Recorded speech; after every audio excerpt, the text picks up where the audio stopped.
नमस्कार। मैं मुकेश कुमार एडवोकेट अपने सभी क्षेत्रवासियों और भारतवासियों का हार्दिक अभिनंदन आभार व्यक्त करता हूँ।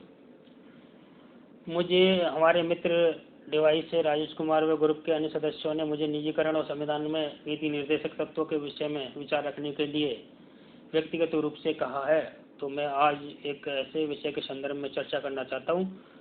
एक ऐसा कारण जो हमारे देश की आर्थिक स्थिति के विकास पर प्रभावी हो रहा है। हम सभी जानते हैं निजीकरण का अर्थ क्या है। उदाहरण बतौर हम कहें कि हमारे पास बहुत से खेत हैं और हम उन सभी खेतों में खेती करने में असमर्थ हैं, तो उनमें से कुछ खेतों को पट्टे पर दे दिया जाए जिससे दूसरे लोग उसमें खेती करें और हमें उसमें से शर्तों स्वरूप कुछ अनाज देते रहें। या फिर कहें कि हमारे पास कुछ दुकानें हैं और हम उन दुकानों को चलाने में सक्षम नहीं हैं, तो हम दुकानों को किराए पर दे दें और किराएदार उसमें अपना कारोबार करें और हमें बस किराया देते रहें। अब हमें निजीकरण की जरूरत पड़ी क्यों? तो ये साफ नजर आता है कि हम सक्षम नहीं है, इसलिए निजीकरण की जरूरत है। ये बात रही व्यक्तिगत तौर पर। अब अगर इसको प्रदेश या देश के स्तर पर देखा जाए तो सरकारों को कुछ विभागों का निजीकरण कराने की वजह क्या है? ऐसा क्या कारण है कि सरकारें कुछ विभागों का निजीकरण कराना चाहती हैं, प्राइवेटाइजेशन कराना चाहती हैं? क्योंकि विभागों में कार्य करने वाले सक्षम नहीं हैं या फिर विभागों को चलाने में सरकारें सक्षम नहीं हैं। अगर विभागीय सदस्य या कर्मचारी विभागों को चलाने में सक्षम नहीं हैं, तो इसका प्रबंधन तो सरकार के नीति निर्देशों के अनुसार हो रहा है। और अगर सरकारी नीति निर्देशों का पालन नहीं हो पा रहा है, तो सीधी सी बात है कि सरकार उन नीति निर्देशों का पालन नहीं करा पा रही है, तो फिर विभागीय सदस्यों का क्या दोष? अब दूसरी बात, अगर आम आदमी कहे कि विभागों में बहुत भ्रष्टाचार और अनियमितताएं हैं, मान लेते हैं, लेकिन देखरेख के लिए सरकार और सरकार के इतने सारे प्रतिनिधि हैं, तो उन्होंने क्या देखा? तो हमारे विचार से जितने भी विभागीय भ्रष्टाचार और अनियमितताएं हैं, उनमें सरकार और सरकार का प्रतिनिधित्व करने वाले प्रतिनिधि ही जिम्मेदार हैं। क्योंकि अगर सरकार और प्रतिनिधि सही से जांच पड़ताल करें, सही से अपने दायित्व का निर्वहन करें, तो कोई भी विभाग घाटे में नहीं जा सकता। ये मेरा दावा है। अब बात करें कि इसका प्रभाव कहाँ पड़ेगा, तो हम सब जानते हैं कि बस दुकान का किराया हमारी जेब में आ जाएगा और दुकानदार दुकान के किराए को अपने बिक्री के सामान में जोड़कर आम आदमी से वसूल करेगा। ऐसे ही धनी व्यापारी जो लगभग मात्र 10 से 15% हैं भारत में, अपने सामान को मूल्यों में वृद्धि करके आम आदमी तक पहुंचाएंगे और जो 10 रुपये की वस्तु है उसको अगर निजी कंपनी 100 रुपये में भी बेचे तो मजबूरन आम आदमी को खरीदनी पड़ेगी और वही 10% लोग अपने घरों को भरने में लगे रहेंगे। और ऐसा होगा क्यों? क्योंकि हमारे देश में एमएसपी के लिए तो आंदोलन चलाया जाता है, लेकिन एमआरपी के लिए नहीं। मतलब न्यूनतम समर्थन मूल्य के लिए आंदोलन होता है और अधिकतम मूल्य के लिए कोई प्रावधान नहीं होता, कोई आवाज नहीं उठाता। बेचो जितने का आप बेच सकते हो, उसके लिए कोई प्रावधान नहीं है, कोई कानून नहीं है। हम सभी जानते हैं कि ईस्ट इंडिया से पहले भी हमारे यहाँ मसाले बनाए जाते थे, खाए जाते थे और बेचे जाते थे, लेकिन सूरत के जहांगीर ने ईस्ट इंडिया कंपनी को सूरत में मसाले का व्यापार करने का अधिकार न्योता दिया था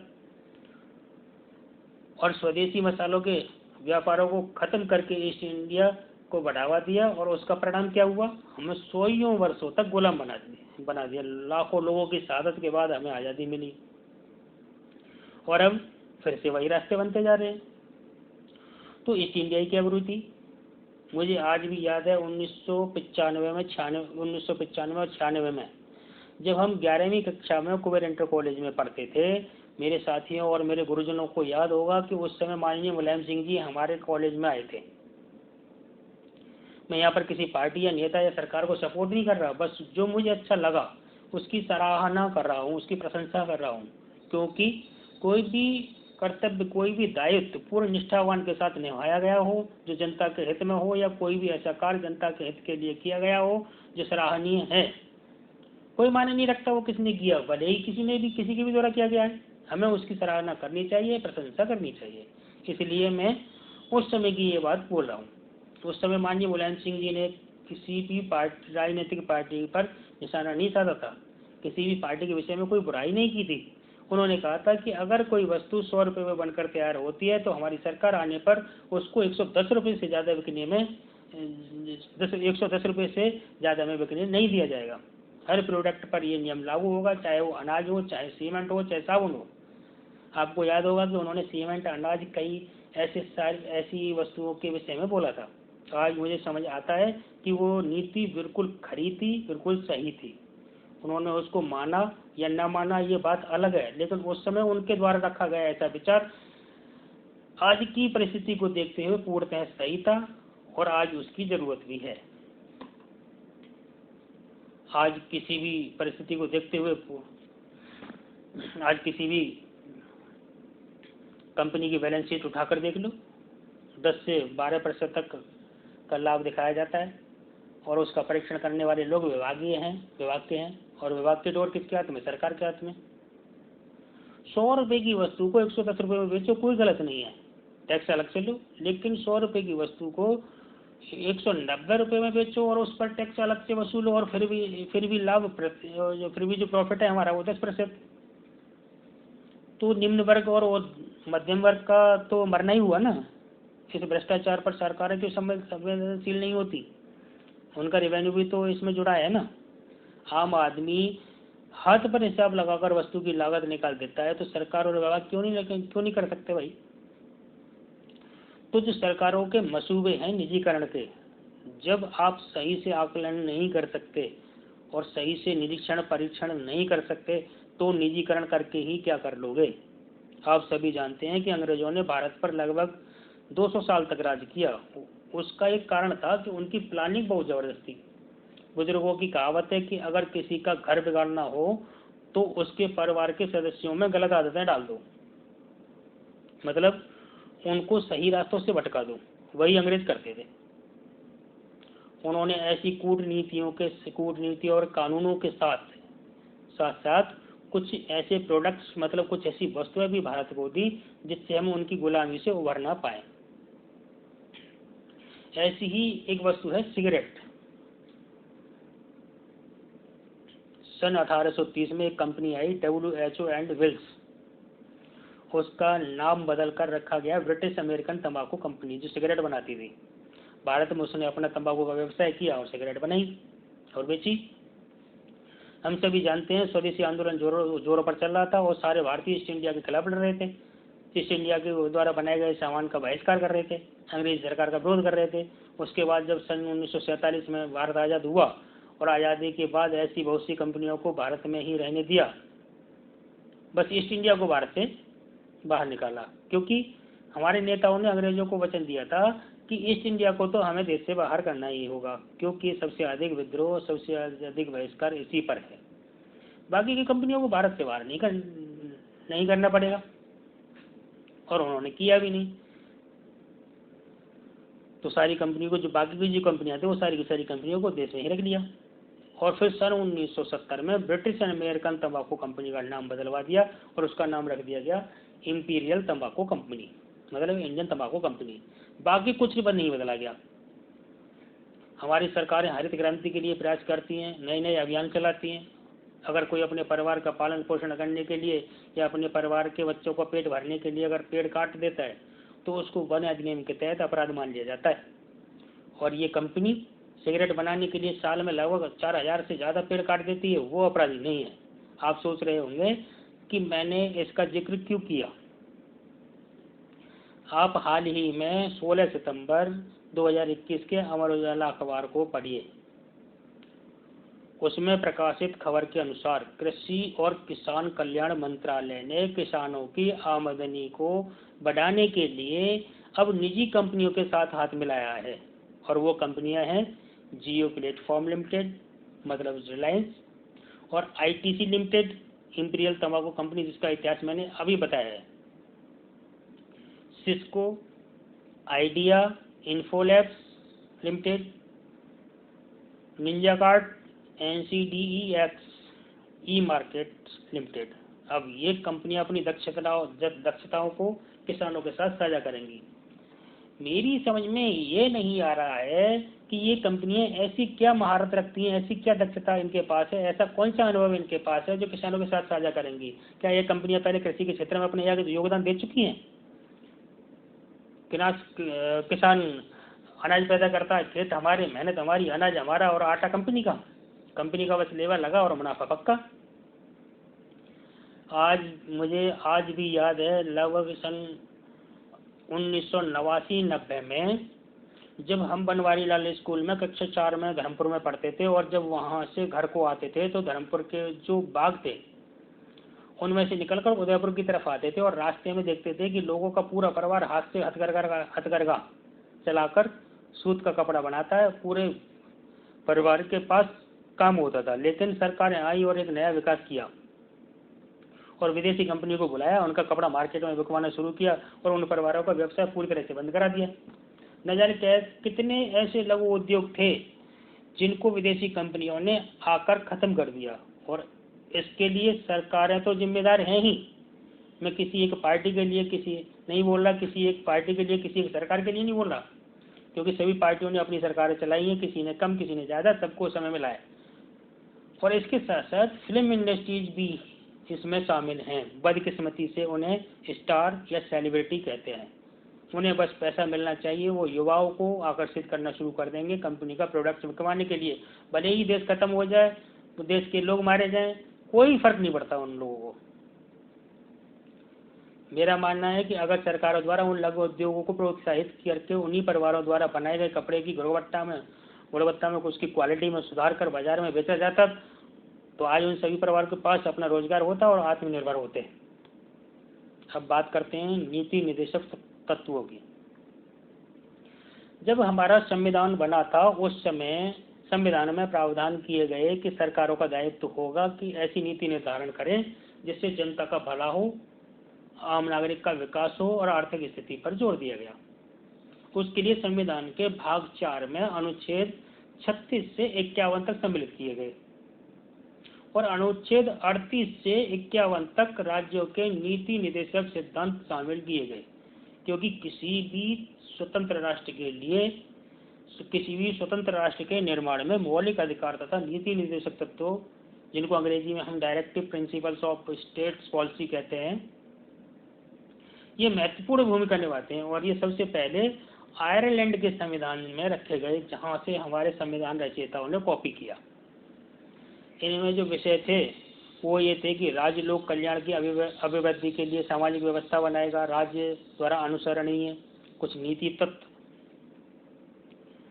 समान न्याय, निःशुल्क विधिक सहायता, ग्राम पंचायतों का गठन, कुछ दशाओं में काम, शिक्षा और लोक सहायता पाने का अधिकार, काम की न्याय संगत और मानवोचित दशाओं तथा प्रसूति सहायता का उपबंध, कर्मकारों के लिए निर्वाह मजदूरी आदि, उद्योगों के प्रबंधन में कर्मकारों का भाग लेना, नागरिकों के लिए एक समान नागरिक संहिता, बालकों के लिए निःशुल्क और अनिवार्य शिक्षा का उपबंध, अनुसूचित जाति, अनुसूचित जनजाति तथा अन्य दुर्बल वर्गों के लिए शिक्षा और अर्थ संबंधी हितों की अभिवृद्धि, पोषाहार स्तर और जीवन स्तर को ऊंचा करने तथा लोक स्वास्थ्य को सुधार करने का राज्य का कर्तव्य, कृषि और पशुपालन का संगठन, पर्यावरण का संरक्षण और संवर्धन और वन तथा वन्य जीवों की रक्षा, राष्ट्रीय महत्व के स्मारकों, स्थानों और वस्तुओं का संरक्षण,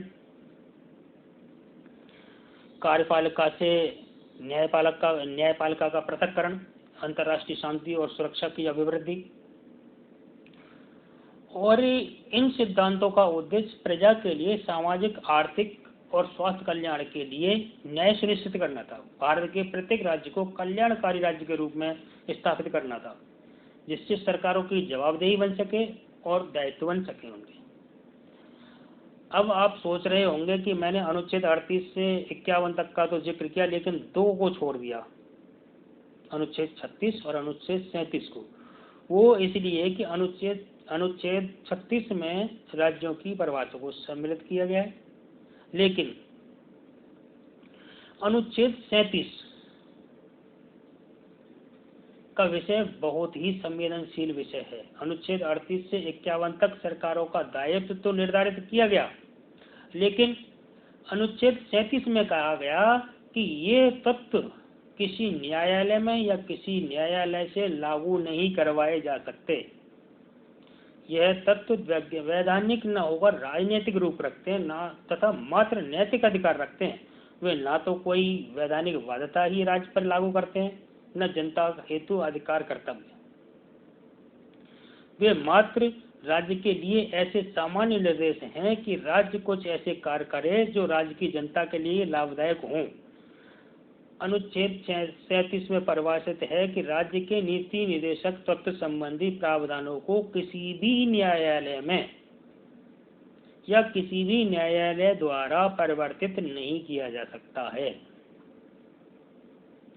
मतलब साफ है कि सरकार चाहे तो ऐसी नीति निर्धारण करे और ना चाहे तो वो उसकी मर्जी है। आप इसके लिए कोर्ट नहीं जा सकते। तो राजेश भाई, ये अभी भी सरकारों से ही नहीं वरन 1947 के बाद की सभी सरकारों से संबंध रखता है, जिनके लिए संविधान में पहले ही रास्ता बंद कर दिया गया है। अभी कल के अमर उजाला पेपर में मैंने पढ़ा कि 4.5 साल में 42 लाख लोगों का अपने घर का सपना पूरा हुआ। मतलब 42 लाख घर आम जनता को दिए गए। अब आप समझिए, यूपी की कुल विधानसभा सीट 403, मतलब 42 लाख भाग 403 कुल 10,421 घर प्रत्येक विधानसभा के लिए मिले। 10,421 घर प्रत्येक विधानसभा के लिए मिले। आप 10,421 या 10,000 मान लीजिए। हमारी विधानसभा में कुल ग्राम पंचायत लगभग 125 कुल ग्राम पंचायत। तो 10,421 भाग 125 कुल 83 घर। मतलब एक ग्राम सभा के लिए, एक ग्राम पंचायत के लिए 83 घर। चलो 83 घर भी हम नहीं मानते, क्योंकि शहरी क्षेत्रों में अधिक घर बने हैं। और गर्व की बात है कि डिवाई के हमारे माननीय गांधी जी ने अपनी कर्मठता की पराकाष्ठा से उत्तर प्रदेश के सभी शहरों से अधिक घर बनवाए। हम उनका आभार अभिनंदन करते हुए और उनके कार्यों की, उनकी कर्मठता की सराहना करते हैं। तो हम मात्र 50 घर ही प्रत्येक ग्राम पंचायत में मान लें तो किसी भी, मेरा मानना है कि किसी भी गांव में एक भी कच्चा मकान नहीं होता। लेकिन हमारे एक साथी ने, जो हमारे ही ग्रुप के सदस्य हैं, उन्होंने बहरिया गांव की एक वीडियो बनाकर भेजी थी, जिसका सत्यापन हमने कराया था और हमने पता किया था कि ये वीडियो सच है या नहीं है। तो वो वीडियो सच थी, जिसमें एक महिला है जिनके पति की मृत्यु कुछ साल पहले हुई। परिवार कच्चे टूटे फूटे मकान व दयनीय स्थिति में जी रहा है। दयनीय स्थिति में अपना पालन पोषण कर रहा है, जी रहा है, रह रहा है, अपना समय व्यतीत कर रहा है। और बड़े शर्म की बात है कि किसी भी प्रतिनिधि के कांड पर कोई भी जू नहीं रंगती। मैं ये मानता हूँ कि इतने घर सरकार ने दिए होंगे, पक्का दिए होंगे ये, लेकिन आम जनता को कितने मिले ये आपके प्रतिनिधि पर निर्भर करता है। आजकल आप देख रहे होंगे कि आधुनिक सरकारों को अपनी उपलब्धियां ऐसी गिनानी पड़ती हैं जैसे कि आम जनता के सामने विकास हुआ ही नहीं, पर विकास हुआ है। जैसे कि विकास ऐसा था वो जो हवा में उड़ गया, कुछ लोगों को उसके दर्शन हुए, कुछ को नहीं हुए, और जिनको नहीं हुए उनको तो बताना ही पड़ेगा ना।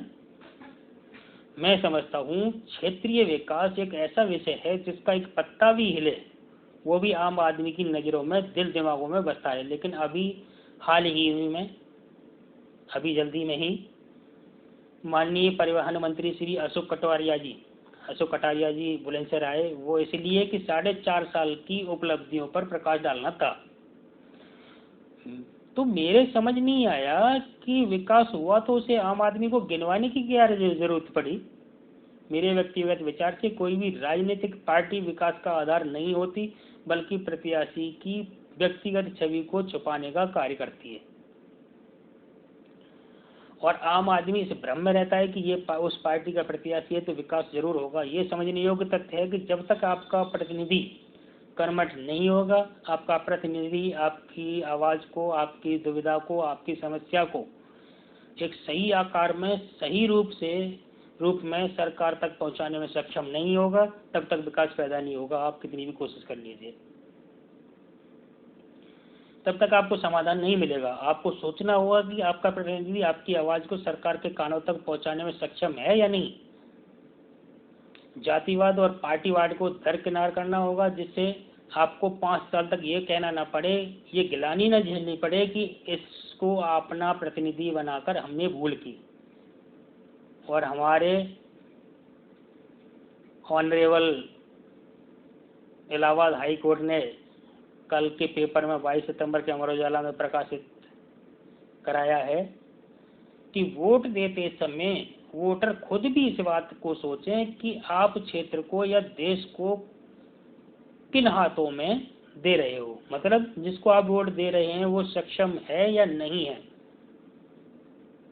अब बात करें विकास की, तो विदेशी कंपनियों को अपने देश में बुलाकर उनमें लोगों को नौकरी दिलवाई जाए और सरकारें ये कहें कि हमने लोगों को रोजगार दिया, तो ये विकास नहीं, गुलामी की ओर उठाया गया एक कदम है।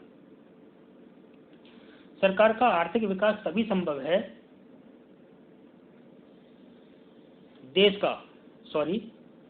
देश का आर्थिक विकास तभी संभव है जब स्वदेशी और स्वावलंबन के प्रति सरकारें संवेदनशील होंगी, शिक्षा के प्रति संवेदनशील होंगी।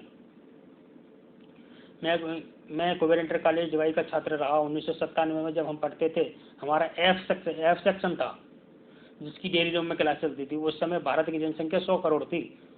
उस समय हमारी कक्षाओं के एफ सेक्शन तक थे।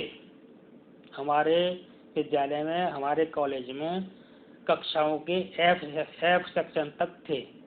और आज मुझे नहीं लगता कि आज भारत की 135 करोड़ की आबादी होने के बाद इतने सेक्शन होंगे, और होंगे भी तो भी कोई खुशी की बात नहीं है। जनसंख्या बढ़ने के साथ साथ कक्षाओं की क्षमता वृद्धि भी तो होनी चाहिए थी। जो हमारे समय के विद्यालय थे वो वही हैं, उनका कोई विकास नहीं हुआ है, मुझे नहीं लगता। और सरकारें प्राइवेट कॉलेजों को विकास का रूप दें तो जनता के प्रति धोखा है। ऐसा नहीं है कि हमारे क्षेत्र में टैलेंट नहीं है, हमारे क्षेत्र के छात्रों में प्रतिस्पर्धा की करने की क्षमता नहीं है, या हमारे क्षेत्र के छात्र प्रतिभाशाली नहीं है जो अपने नाम, अपने क्षेत्र का नाम रोशन नहीं कर सकते। सब कुछ है, प्रतिभा भी है और जज्बा भी है, लेकिन कोई भी सरकार हमारे क्षेत्र को प्रोत्साहित नहीं करती। शिक्षा के क्षेत्र में, क्रीड़ा खेलकूद के क्षेत्र में बढ़ावा नहीं देती। कोई भी नेता हमारे क्षेत्र के प्रतिभाशाली छात्रों को प्रोत्साहित नहीं करता। इतिहास उठाकर देखो, कितनी ठोकरों का सामना करना पड़ा है, कितने बलिदान देने पड़े हैं भारत माता को, ये हम सभी जानते हैं। लेकिन बार बार ठोकरें खाने के बाद भी सुधर नहीं पाए। मेरा मानना है कि व्यक्ति का शिक्षित होना कोई मायने नहीं रखता। संस्कार सहित शिक्षित व्यक्ति ही प्रभावशाली और महत्वपूर्ण होता है, और हम अपने संस्कारों को, अपनी संस्कृति को खोते जा रहे हैं। वो कैसे? एक उदाहरण देता हूँ। आप सभी जानते हैं, हमको पढ़ाया जाता है कि माता पिता भगवान का रूप होते हैं, हमें पढ़ाया जाता था। वो हमारी संस्कृति, भारतीय संस्कृति थी।